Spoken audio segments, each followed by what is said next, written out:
As I'm sure many people remember, 2020 wasn't exactly the greatest time. It was even harder for me because in February of that year, I took a job that was 8 hours from my hometown. I was barely down in this new city for a month when the world shut down. It was hard because I was completely alone. After a few months of staying home, I decided to get back out into the world.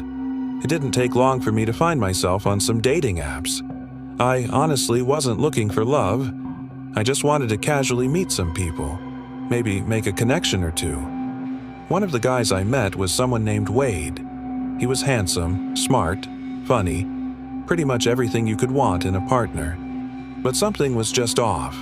Something felt wrong. I'd forced relationships in the past and I wasn't going to do that again. We fizzled out and I assumed that was that.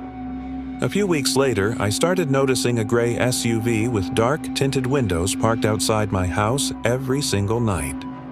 Then, one day at the grocery store, the same SUV was parked right next to my car, and as I drove out, a tall man with slicked back hair was staring directly at me.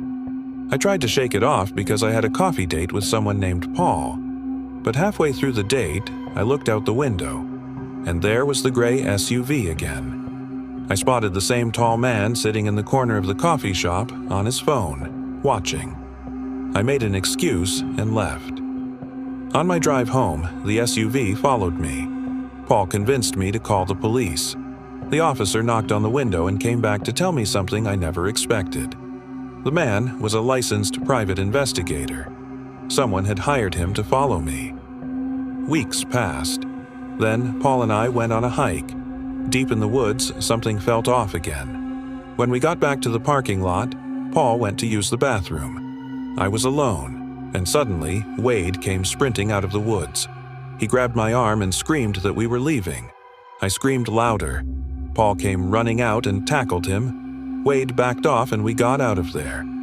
It turned out the private investigator Wade hired is what got him caught. The PI realized Wade's story didn't add up, warned him to stay away from me, and then told the police everything. I got a restraining order. Not long after, Wade deleted all his social media and disappeared.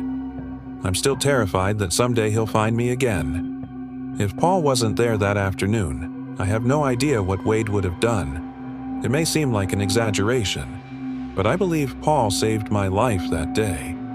It's been a few years now. I haven't seen Wade, and I hope I never do.